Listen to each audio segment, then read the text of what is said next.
छत्रपती शिवाजी महाराज की जय, छत्रपती संभाजी महाराज की जय, जय जिजाऊ जय शिवराय। तुमचं आमचं नातं काय? जय जिजाऊ जय शिवराय।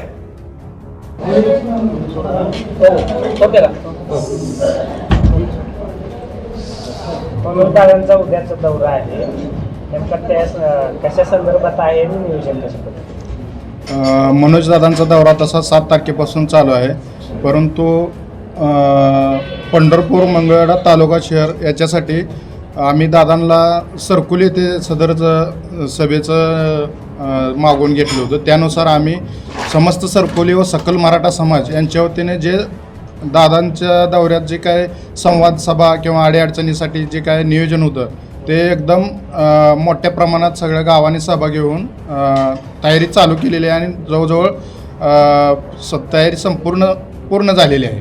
दौरा कसा आहे म्हणजे सकाळपासून? मनोज दादा हे 8 तारखेला पंढरपूर येथे मुक्कामी असणार आहेत आणि विठ्ठलाचं दर्शन झाल्यानंतर 9 वाजता पंढरपूरहून आल्यानंतर सरकुलीला 10 वाजता पोचतील।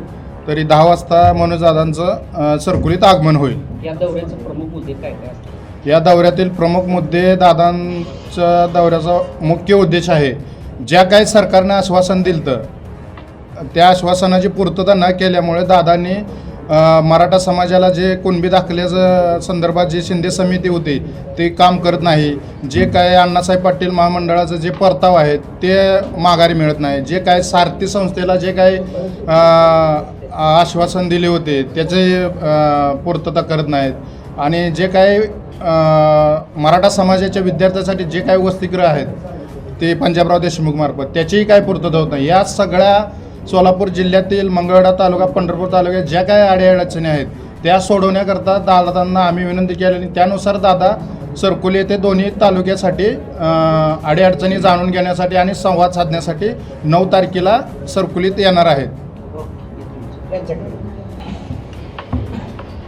उद्याच्या दादांच्या दौऱ्यामध्ये जी संख्या आहे लोकांची, मोठ्या संख्येनं मराठा समाज एकवटणार आहे, तर त्या दृष्टीनं सोयीसुविधा पार्किंग वगैरे कशा पद्धतीने नियोजन केलं? ती मी मगाशीच सांगितलं की दादांचा जे 9 ऑगस्टचा दौरा आहे सरकुलीतला त्या दरम्यान आम्ही त्यांच्या जी पाहिजेत त्यांना जसं पाहिजे प्रत्येक रस्त्याला आम्ही पार्किंगची व्यवस्था केली आहे, स्टेज भव्य दिव्य केलं आहे, त्यांच्या स्वागताची तयारी भरपूर केली आहे, पाण्याची केली आहे, खाण्याची केली आहे। आता दादांचा दौरा इकडं सरकुलीत घेण्यामागचं कारणच असं आहे की आम्ही ज्यावेळेस त्यांना भेटायला गेलो त्यावेळेस त्यांनी सांगितले की आपल्याला ग्रामीणला बैठक घ्यायची आहे, मग शहरात न घेता ग्रामीणला घ्यायचे, तर मग आम्ही म्हणलं सरकुलीत घ्या। मग त्यांनी पंढरपूर आणि मंगळवेढाची दोन्हीची संयुक्त बैठक सरकुलीत घ्यायचं फिक्स केलं।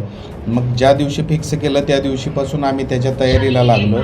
त्याचे दादांचे पश्चिम महाराष्ट्रात येण्याचे मुख्य कारण असे आहेत की साधारणपणे जे प्रलंबित प्रश्न आहेत आणि सातारा गॅजेटचा जो विशेष प्रश्न आहे, पश्चिम महाराष्ट्रात येण्याचं जे मेन कारण आहे ते सातारा गॅजेट, जे शिवेंद्रराजेंनी त्यांना 1 महिन्यात देतो म्हणून सांगितलेलं होतं, त्याचे अजून कुठं तर वाच्यता त्यांनी केली नाही मंत्री महोदयाने। आणि फडणवीस साहेब आता मुद्दा म्हणून जे काय दादांना त्रास देण्याचा प्रयत्न करत आहेत आणि त्यामुळं दादांसाठी मराठा समाज आता खवळून उठलेला आहे आणि प्रत्येक पश्चिम महाराष्ट्रातला एक ना एक मराठा मावळा जसा 3 वर्ष दादांच्या मागं उभा आहे तसाच इथून पुढच्या काळात मनोजदादांच्या मागं उभा राहील, त्यांच्या मागण्यांना आम्ही पाठिंबा देत राहील आणि सातारा गॅजेट जे त्यांनी आश्वासन दिलं आहे ते आम्ही पूर्ण करून घेतल्याशिवाय दादाच्या मागून आम्ही हटणार नाही, एवढा सरकारला आम्ही इथून सरकुलीतून आणि इशारा देतो। आणि पंढरपूरहून मंगळवेढा तालुक्यातल्या मराठा समाजाला असं आवाहन करतो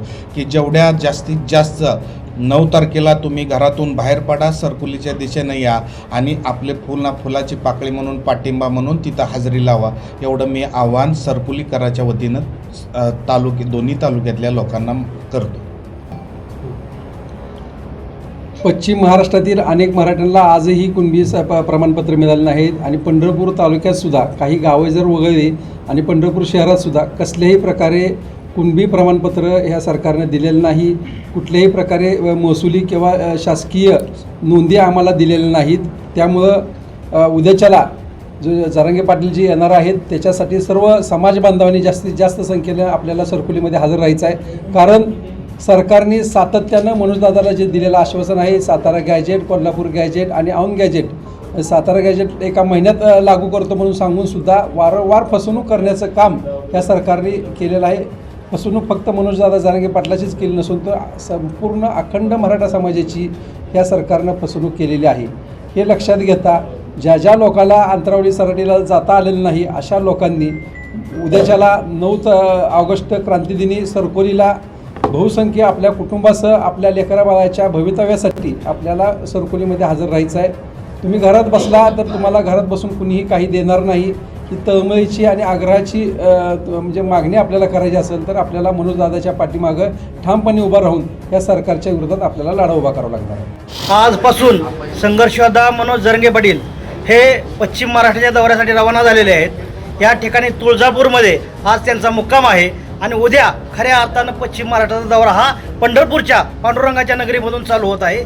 यासाठी या पंढरपूरमधून आम्ही पांडुरंगाला साकडं घालतोय की या ठिकाणी या सरकारला सद्बुद्धी देऊ की जेणेकरून मराठा समाजाच्या 400 ते 500 बांधवांनी आत्मबलिदान दिलेलं आहे. परंतु आजपर्यंत कुठल्याही समाजाने एवढा त्याग केला नाही, एवढा त्याग मराठा समाजाने केलेला आहे. परंतु या ठिकाणी मराठा समाजाला वारंवार निराशा ही समाजाच्या हातामध्ये टाकली जाते आणि संघर्ष होता मनोज जरंगे पाटील यांना लढण्यासाठी आणि त्यांच्या शरीराची झीज होण्यासाठी हे सरकार प्रयत्न करत आहे. सरकारला माझा एवढा इशारा आहे की सरकारला या पंढरपूरच्या पांडुरंगामध्ये आम्ही प्रार्थना करतो की सरकारला सद्बुद्धी देऊ आणि मराठा समाजाचा प्रश्न मार्गी लागावा. अन्यथा येणाऱ्या काळामध्ये सरकारला याचे परिणाम भोगल्याशिवाय राहणार नाही. कारण या ठिकाणी आमचे दाखले दिले कोणी?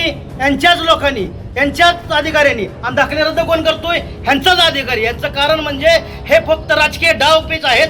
आम्हाला एवढंच या ठिकाणी सांगायचं आहे, संघर्ष होता मनोज जरंगे पाटील हा पश्चिम मराठा दौरा करणार आहेत. हा दौरा म्हणजे या महाराष्ट्राच्या राजकारणाची उलटापालट झाल्याशिवाय राहणार नाही. भविष्य काळामध्ये जो या ठिकाणी मराठा समाजाला विरोध करेल त्याला या सत्तेतून खाली खेचण्याचं काम हा मराठा समाज नक्कीच करेल. येणाऱ्या 2029ला जो पण कुठल्याही पक्षाचा हे असू द्या, तो या पक्षाचा आमदार असेल, खासदार असेल, तो विधिमंडळात आणि लोकसभेमध्ये दिसणार नाही.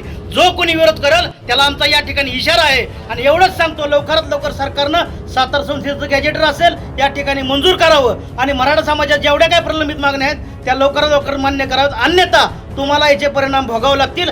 तुम्हाला या ठिकाणी जर ओबीसीच्या दबावाखाली जर मराठा समाजावर अन्याय करत असेल तर तुम्ही या ठिकाणी येणाऱ्या काळामध्ये सत्तेवर बसण्यासाठी तुम्ही अजिबात स्वप्न बघू नका. एवढंच या ठिकाणी आम्ही या ठिकाणी सांगतो.